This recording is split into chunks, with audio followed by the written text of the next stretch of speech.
The world woke up more silent than usual. Pope Francis has died. But what comes next could shake the church like never before. This is not just the end of a papacy. It's the end of an era, a moment loaded with prophetic meaning, spiritual tension, and decisions that may redefine the direction of the Catholic faith around the globe.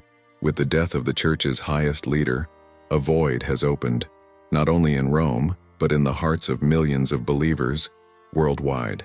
And now, the question that echoes through the silence of the Vatican is, who will take the throne of Peter? In this video, we're going to deeply examine the death of Pope Francis, his unique legacy as both a spiritual and political leader, and the behind-the-scenes movements within the Vatican as it prepares to choose his successor. We'll uncover surprising revelations about the future of the Church and the spiritual impact of this historical moment. We'll talk about potential names, internal power shifts, prophetic signs, and the critical role of faith in this defining hour. Get ready to go beyond the headlines and inside the sacred walls of the Vatican, because what's coming next isn't just a new leader, it's a prophetic turning point. As written in Amos 3:7, surely the sovereign Lord does nothing without revealing his plan to his servants the prophets. So go ahead and leave a like, subscribe to the channel, and drop a comment telling us which country you're watching from. This is a conversation that needs to be held with seriousness and faith. Share this video with someone who needs to be alert to what's unfolding, because what begins now is more than history. It's a revelation. Pope Francis passed away on Monday, April 21, 2025, at 7:35 a.m. local time, at the Casa Santa Marta residence inside the Vatican. He was 88 years old. The official cause of death was bilateral pneumonia, which had left him hospitalized for 37 days at Rome's Gemelli Hospital. Though he was discharged on March 23rd, he remained under intensive home care, undergoing respiratory therapy and medication until his health deteriorated.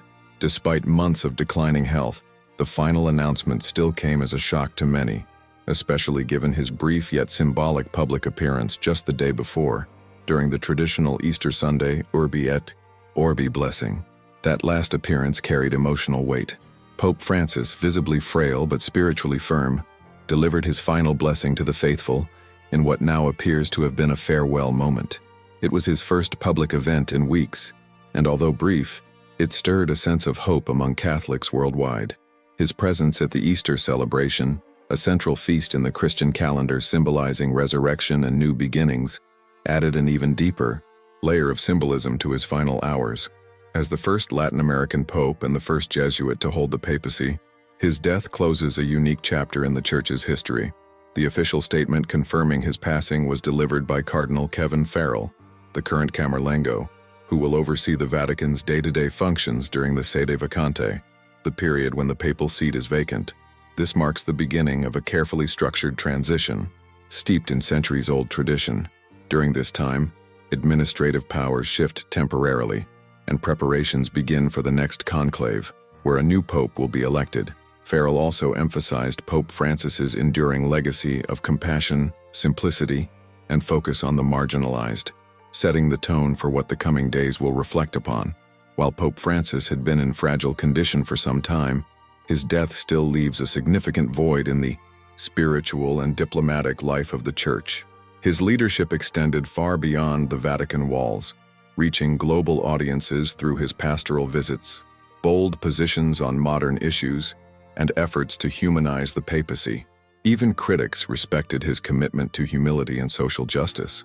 This emotional and spiritual impact echoes beyond the Catholic world, prompting tributes from religious leaders, world governments, and faithful from every corner of the globe.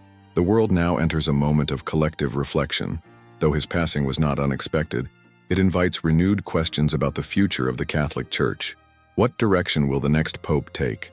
Will he carry forward Pope Francis's progressive tone, or restore a more traditional path? These questions begin to unfold as the Church prepares to lay Francis to rest and enter the next phase of its sacred journey. But before looking forward, it's essential to pause and understand the legacy he leaves behind. Jorge Mario Bergoglio was elected the 266th Pope of the Roman Catholic Church on March 13, 2013, becoming the first pope from Latin America, the first Jesuit to hold the office, and the first ever to choose the name Francis. His decision to take that name was deeply symbolic.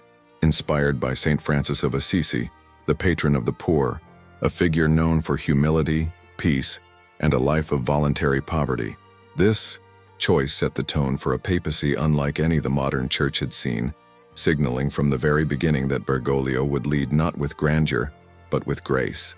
Pope Francis quickly became known as a reformer, not just in policy, but in posture.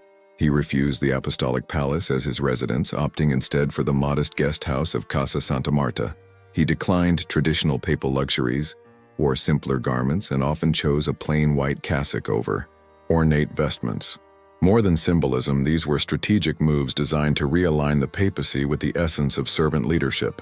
He repeatedly emphasized the importance of a poor church for the poor, urging clergy and bishops to leave their comfort zones and go to the margins of society, to the homeless, the sick, the imprisoned. Francis's leadership extended far beyond symbolic gestures. Over the course of his pontificate, he made over 40 international trips, a record number, often traveling to countries facing war, poverty, or religious tension. He visited Iraq in 2021, marking the first papal trip to that nation, and traveled to the Central African Republic during its civil war, where he celebrated Mass amidst armed conflict. These missions weren't just political statements, they were pastoral ones. Francis saw his role as a bridge between the institutional church and the wounded corners of the world. He was also a pope who stirred conversation, and sometimes controversy. In 2013, when asked about gay individuals seeking God, he responded, "Who am I to judge?" That single phrase echoed around the globe, signaling a dramatic shift in tone from the Vatican. Later in 2020, he voiced support for civil unions for same-sex couples, a position never before publicly taken by a pope. Though he upheld traditional church teachings, Francis consistently pushed for compassion over condemnation and for dialogue over division. He also issued apologies on behalf of the church for its historic failures, including abuses and colonialism, and emphasized transparency in church governance. Under his leadership, the church also canonized and beatified several influential figures. Among the most significant were Pope John Paul I and Pope John XXIII in 2014, and Mother Teresa of Calcutta in 2016, names that carry immense spiritual weight, especially in regions like Latin America and Asia. These acts of recognition weren't merely ceremonial. They reflected Francis's desire to elevate models of holiness that aligned with his vision of mercy, humility, and service. As we reflect on the impact he left behind, one thing becomes clear. Pope Francis redefined what it meant to be pope in the 21st century. Following the death of Pope Francis, the Vatican initiated a highly organized sequence of funeral rites rooted in centuries-old tradition and layered with spiritual meaning. His body was placed in a simple wooden coffin at 3 p.m. local time on the day of his passing, then prepared for public viewing. 2 days later, it was transferred to St. Peter's Basilica, where it lay in state for 3 full days, allowing the faithful, pilgrims, clergy, and international dignitaries to come pay their respects. This moment of open visitation is more than a farewell. It is a public act of reverence, a ritual space for mourning, reflection, and unity among the global Catholic community. In accordance with established tradition, the Vatican began a 9-day period of mourning known as the Novem Dialis. Each day includes a special Mass and formal prayers dedicated to the repose of the Pope's soul, culminating in a solemn funeral liturgy. The funeral Mass itself is celebrated in St. Peter's Square, typically led by the Dean of the College of Cardinals, and attended by world leaders and representatives from nearly every nation.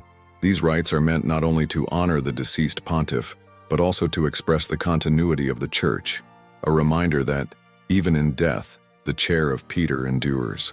What made this particular funeral different, however, were the specific requests left behind by Pope Francis himself. True to his legacy of humility, he declined a burial in the traditional papal crypt beneath St. Peter's Basilica. Instead, he asked to be interred at the Basilica of Santa Maria Maggiore, one of the oldest Marian churches in Rome, and a place of personal devotion for him throughout his pontificate. By choosing this resting place, Francis once again demonstrated that simplicity and spiritual authenticity were not just part of his public image, but deeply embedded in his personal faith. The location of his burial carries a powerful message. While St. Peter's Basilica houses the tombs of over 90 popes, including many of the most politically influential. Santa Maria Maggiore represents something more pastoral, more intimate. It was there that Francis often visited quietly before and after papal journeys, praying before the image of Our Lady, Salus Populi Romani. His decision to be buried there reframes what leadership in the Church can look like, not towering above the people, but walking alongside them, even in death. Through every stage of these rites, and from the silent reverence of pilgrims filing past his coffin to the global prayers offered in cathedrals around the world, Pope Francis's final journey has become a reflection of his life's mission, not marked by opulence, but by spiritual depth, not by spectacle, but by service. And now, with his body at rest and the sede vacante officially declared, the attention of the Church turns toward its next chapter. With the death of Pope Francis and the declaration of sede vacante, the Catholic Church now enters one of its most sacred and secretive processes, the conclave. This is the period in which eligible cardinals, all under the age of 80, travel to the Vatican from across the world to elect the next Bishop of Rome. The conclave typically begins between 15 and 20 days after the Pope's death, allowing time for mourning and ensuring that all voting cardinals can arrive. The process takes place in the Sistine Chapel, under tight security, with the cardinals sworn to secrecy and guided by the solemn invocation of the Holy Spirit. To be elected, a candidate must receive a 2/3 majority, a high threshold that encourages unity and often requires multiple rounds of voting. The result of each vote is signaled to the outside world through colored smoke released from a chimney atop the chapel. Black smoke means no decision has been reached. White smoke means a new pope has been chosen. This moment, simple yet monumental, captures the attention of billions as the faithful hold their breath waiting to see who will emerge onto the balcony of St. Peter's Basilica. Several names are already emerging as strong contenders. Cardinal Pietro Parolin of Italy, the Vatican Secretary of State, is widely seen as a front-runner.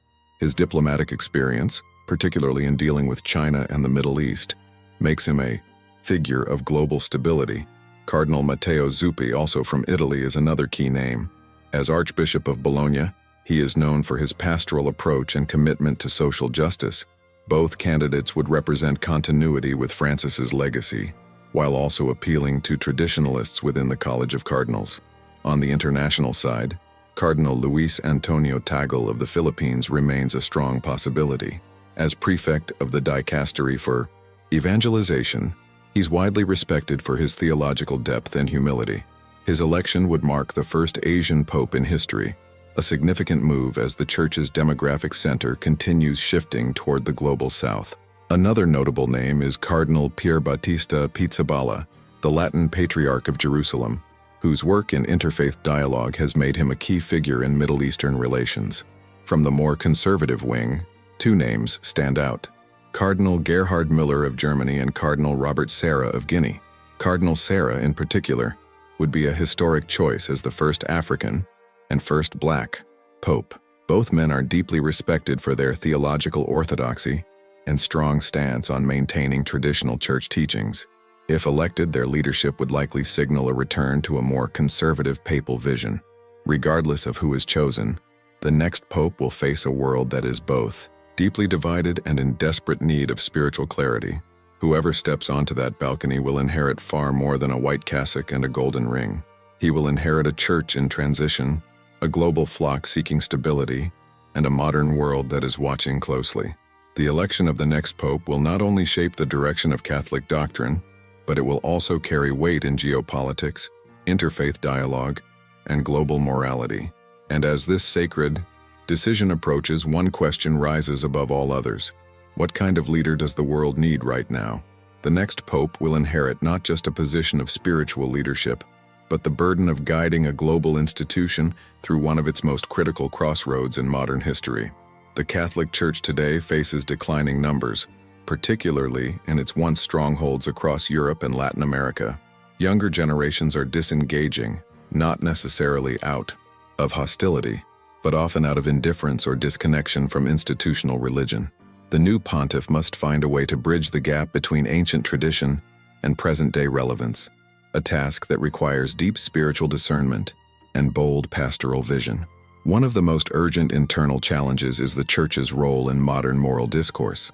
The next pope will be called to address, clearly and courageously, complex topics that touch both faith and culture, same-sex unions, the role of women in ministry, clerical celibacy, abortion, and euthanasia. These issues aren't just theological debates, they're active social battlegrounds. While Catholic doctrine evolves slowly, public expectation for transparency and progress is growing rapidly. The future pope will need to navigate this minefield with wisdom, courage, and sensitivity, upholding truth while fostering compassion. Beyond theological questions, the Church must also restore trust in its own structures. The clerical abuse scandals of past decades have left deep scars. Despite reforms, accountability and credibility remain under scrutiny. The next leader will have to reinforce not only legal measures, but also spiritual ones, calling bishops and priests to holiness, integrity, and pastoral presence. Restoring moral authority will require more than institutional change. It will demand authentic humility and visible leadership. A pope who can lead by example rather than decree may be the one who reignites the Church's moral voice in the world. Internationally, the Catholic Church remains a unique actor, a sovereign entity, and a global spiritual power. The next pope will have to engage with rising geopolitical tensions, the ongoing conflict between Russia and Ukraine, the situation in the Middle East, the fragile peace in Africa, and increasing polarization in the West. With billions of believers across every continent, the Vatican's voice still matters, and in many regions, it's seen as a last bastion of moral sanity. The next pope will need to be both a pastor and a statesman, capable of speaking peace into chaos, unity into division. At its core, the greatest challenge for the next pope may not be institutional or political, but spiritual. In a fragmented, post-truth world, people are desperate for meaning, direction, and a reason to believe. The Church has always thrived when it offered hope, not just answers. The next pope will need to remind the world that the gospel is still alive, that faith is not outdated, but essential. And while no pope can solve every crisis, the right one can spark a revival that transcends generations. That's the weight of the white cassock, and the hope it still carries. The death of Pope Francis is more than a moment of mourning. It's a spiritual turning point. The world is watching, the Church is listening, and heaven perhaps is waiting. What happens next could define the future of faith for generations. Now I want to hear from you. What kind of pope do you think the world truly needs right now? A reformer? A traditionalist? A peacemaker? Share your thoughts in the comments. And don't forget to tell us which country you're watching from. Let's show how global this community of faith truly is. If this video moved you or made you think, please give it a like, share it with someone who needs to understand what's happening in the Church, and make sure you're subscribed. Many people watch our videos and forget to subscribe, but your support makes all the difference. Together, let's keep seeking truth, growing in faith, and walking in hope.